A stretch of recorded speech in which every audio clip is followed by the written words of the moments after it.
Hey everybody, what's up? It's Joel, aka the Daily Guru, and it's time for another edition of Something Old, Something New.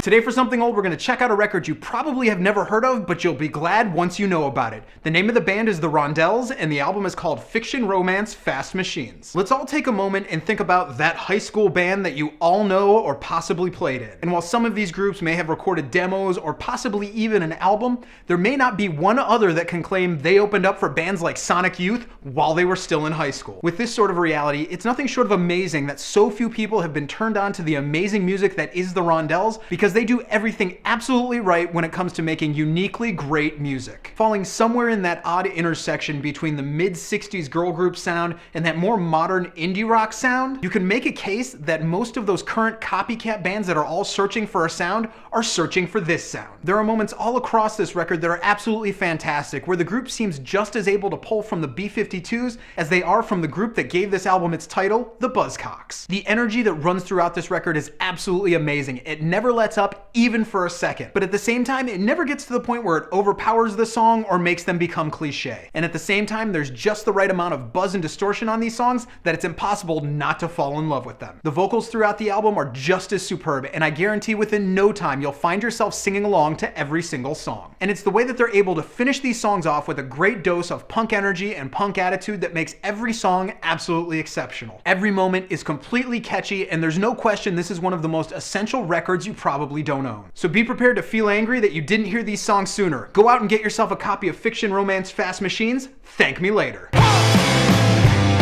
Okay guys, today for something new, we're going to check out the most recent release from the artist named Zomby, and the album is called Dedication. To tell you the truth, on an almost weekly basis, I get someone emailing me asking my opinion on this record. Over the years, the mysterious artist who goes by the name Zomby has released a handful of EPs, and yet this album quickly separates itself from the rest of his catalog in a number of ways. The most obvious way that it separates itself is that he's really not going for danceable musical textures anymore, and that's a very good thing. But whether you want to call his music electronic, experimental, dubstep, it doesn't really matter. At the end of the day, it comes down to the question of whether the music is high quality or not. In the case of this album, it's not bad. It's far from bad. In fact, there are a couple moments where it borders on being outright exceptional. But like so many similar artists, Zomby just can't get that whole consistency problem taken care of. Granted, this is certainly the most complete and focused set of songs he has released to date, but for every track that makes your ears perk up, there's another one that you just as soon never hear again. It is refreshing to hear him take so many different approaches to the same general idea throughout the album, as most artists that would be considered his contemporary find one way to do things and they never deviate very far, ending in rather dull results. So taking that into account, you can't deny that when the songs are good, they're very good, and they can easily rival the electronic patterns and creativity of anybody else on the planet right now. So whether it's due to that overall inconsistent flow between the songs, the seeming lack of completion on other songs, or just the fact that in a lot of levels it doesn't measure up to his previous work,